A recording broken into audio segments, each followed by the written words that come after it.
So, good morning. This is a fairly short, I hope, PowerPoint about the Establishment Clause. There are two religious clauses in the First Amendment. One is called the Establishment Clause, the other is called the Free Exercise Clause.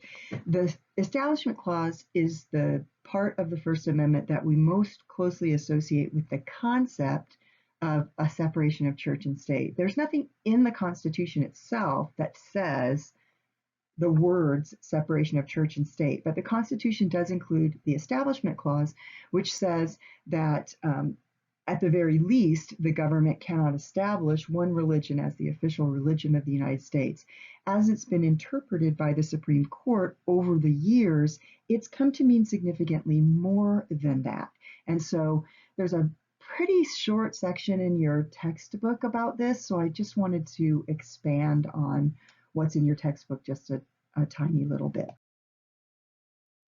So over the years, there have been several approaches to interpreting the Establishment Clause, and different justices on the court at different times have adhered to one or the other of these approaches to interpreting the Establishment Clause. And of course, when there's a majority on the court that shares the same perspective of how the Establishment Clause should be interpreted, that has an effect on how the law develops and how this part of the Constitution is interpreted.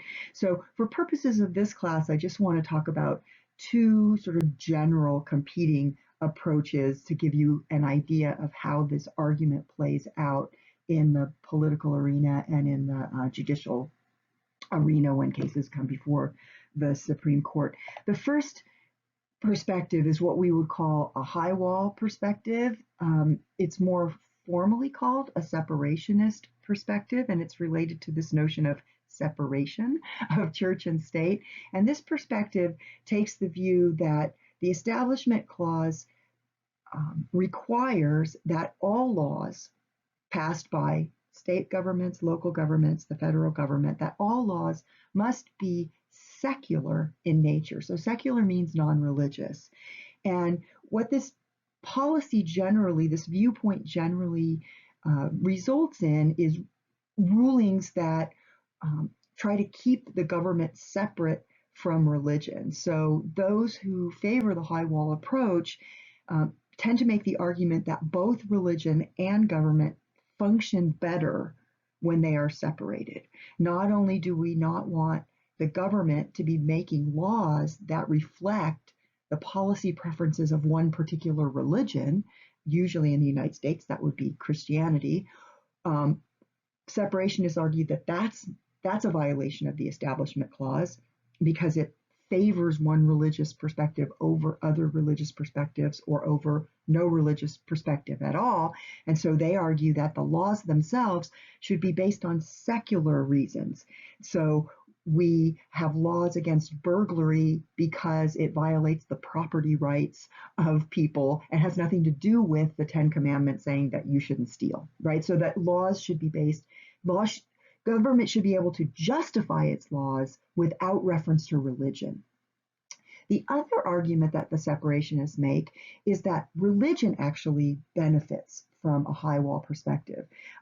So a high wall perspective would argue, for example, that the government shouldn't be able to tell religious organizations how to operate, how they hire their pastors or ministers or rabbis or imams. So, for example, some laws that apply generally to the population, religious organizations are exempt from them to keep them able to make sort of internal decisions about their own doctrines and about their own functions without sort of the heavy hand of the government. An example of that would be that we have laws that say you can't discriminate in hiring based on gender. Those laws generally apply to all businesses and to government entities, but churches are exempt from that. Religious organizations are exempt from that, which is why women can't become priests in the Catholic Church, right? So that's the separationist view. The view, of course, would be the low wall view. It's most commonly, sort of in legal terms, referred to as a non-preferentialist approach. And what this approach says is that the Establishment Clause doesn't actually require such a high wall. The Establishment Clause is intended to guarantee that all religions will be able to flourish and that no religion will have an excess impact on the government. And so people who favor this sort of non-preferentialist perspective argue that government policies and religious activities can interact in ways that don't violate the Establishment Clause as long as they don't go too far, as long as they don't promote one religion over other religions or allow some religions to get government aid, for example, but other religions to be prohibited from getting the very same government aid.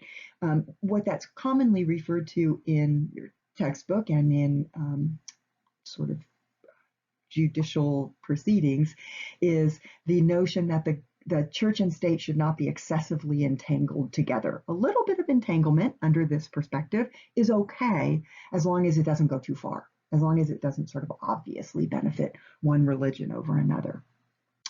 There are lots of nuances to each of the high wall and low wall approaches, but these are the two sort of general basic approaches to interpreting the Establishment Clause. And what I want to do in this PowerPoint is I just kind of want to point out some issue areas that come before the court on a fairly regular basis where they've had to determine whether a government policy violates the Establishment Clause and kind of how they've done that. Again, as the court has become more conservative, the wall between church and state has been significantly lowered. Generally, when the court is more liberal justices have tended historically to take a more high wall approach to the Constitution, but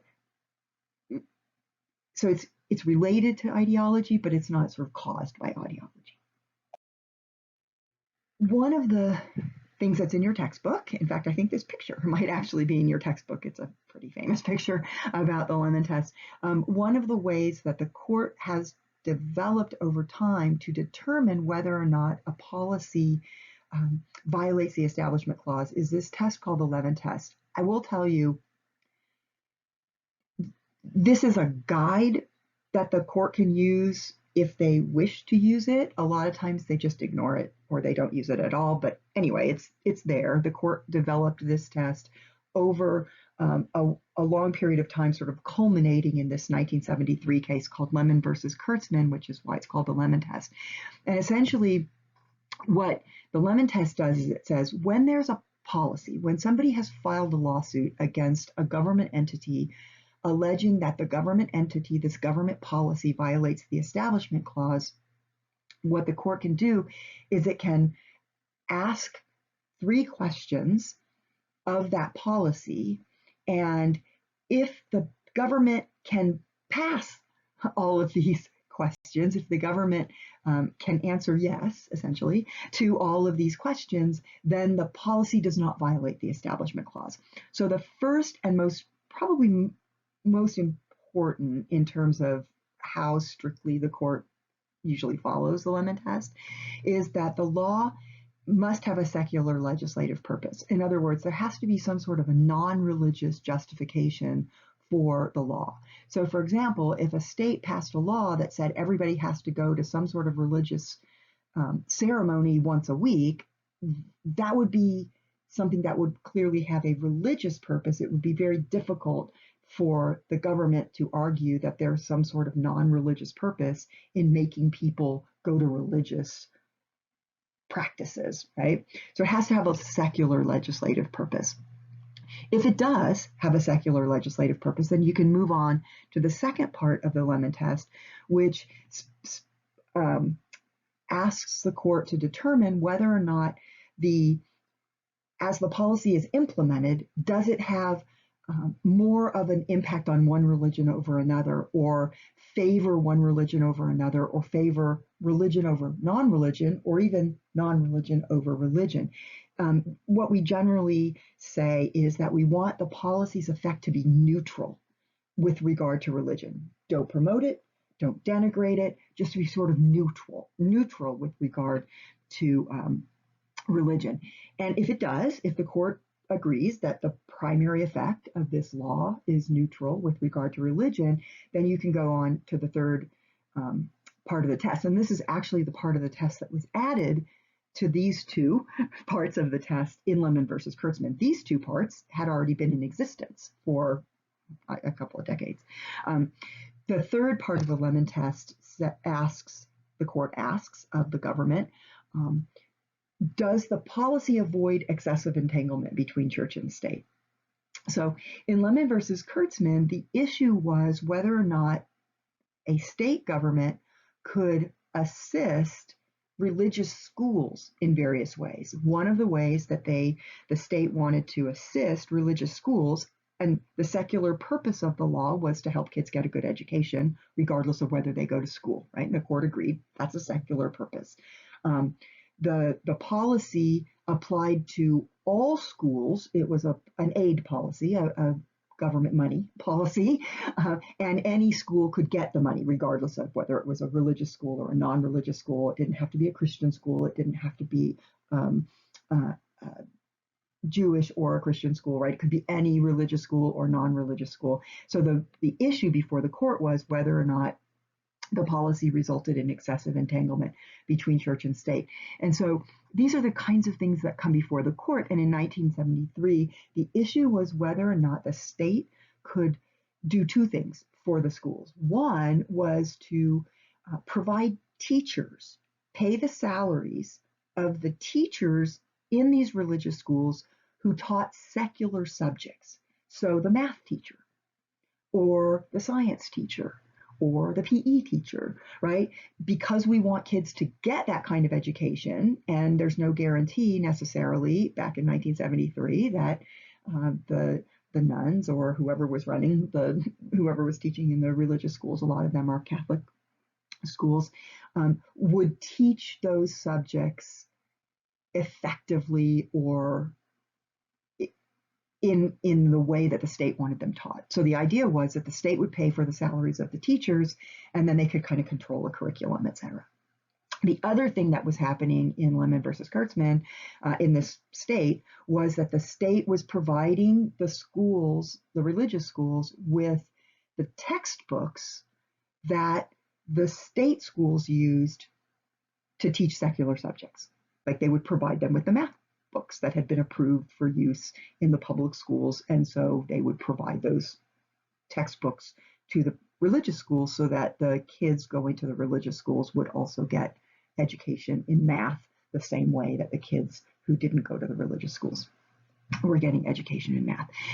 And what the court did in applying this and establishing this excessive entanglement, they upheld the textbook portion. They said, that's just the government helping to ensure that kids get properly educated in math. That doesn't result in excessive entanglement between church and state. The government just gives the schools the books, and they don't have to do any accounting or anything like that. They struck down the policy as it regarded teacher salaries, because they said what that would require that the government actually check to make sure that the teachers weren't engaging in religious training while they were teaching math or while they were teaching PE or whatever. And they said that requires too much interaction. It requires too much oversight of the private schools, and that the government couldn't do that without violating the Establishment Clause. So I will say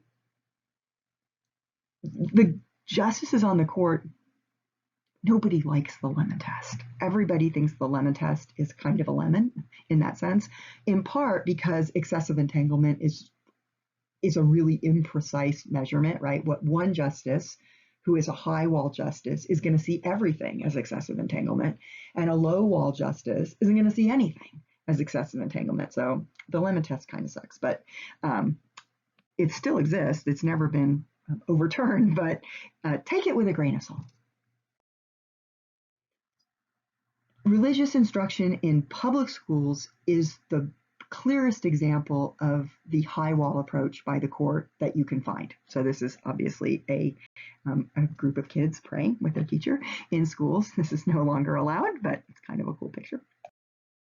And so if you want an example of the court's high wall approach, where the court has been the most high wall with regard to the Establishment Clause, you can look no further than prayer or any kind of religious indoctrination in the public schools by the school itself or led by school leaders or put forth as part of the school curriculum.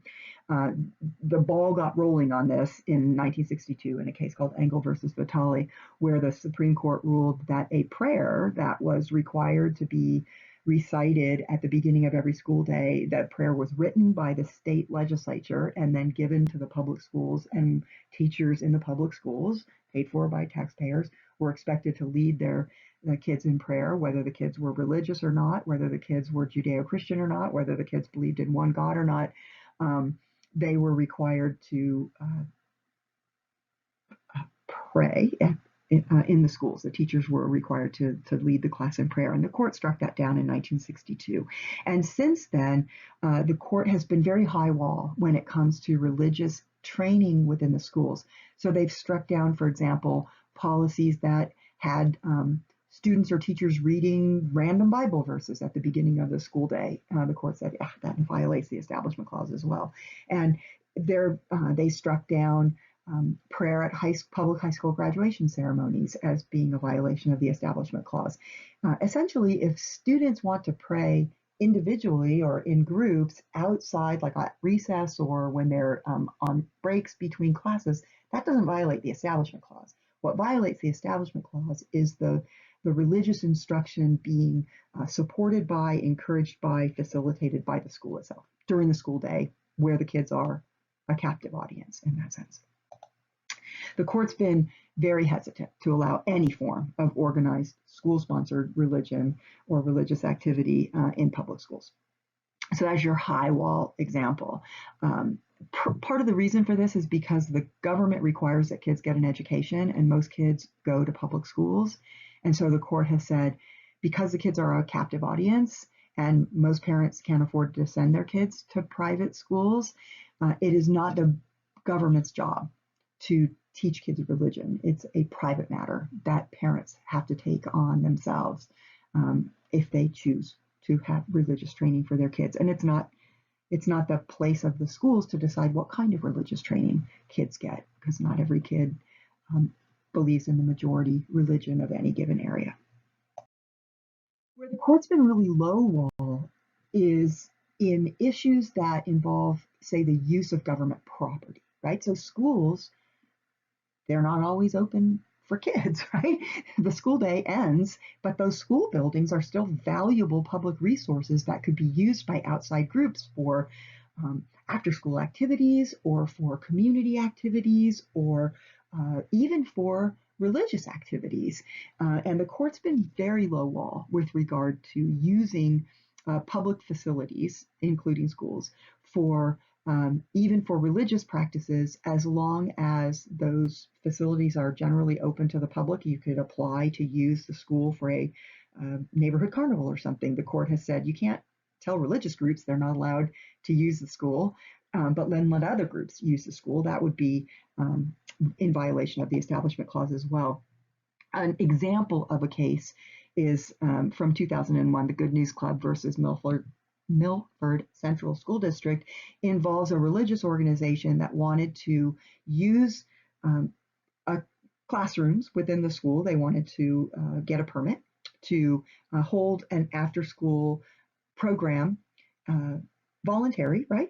The school didn't pay for it or anything. They just wanted to use the facility because the facility is there, open for the public to use during non-school times. And the Milford Central School District told the Good News Club that they couldn't have their program because it was primarily religious. It was a religious program. And the Supreme Court struck that policy down in 2001. They said, wait a minute, you can't be hostile to religion any more than you can favor one religion over another. And so generally speaking, when cases come before the court having to do with the use of school facilities, the court's been pretty low wall. Another example of that would be like school voucher programs, where parents can get taxpayer dollars to help defray the cost, to subsidize the cost of sending their kids to private schools. The court has said states don't have to have these kinds of policies, but if they choose to, those don't violate the Establishment Clause because the money doesn't go to the church, the money doesn't go to the school, the money goes to the parents, and then the parents decide whether they want to send their kids to a private religious school or a private non-religious school. And so the court's been kind of low wall on areas like that, especially as the court's gotten more and more conservative over the past couple of decades. The court generally does not believe that allowing religious organizations to use public facilities violates the Establishment Clause. And there have been a bunch of cases. Good News Club is just one example of that.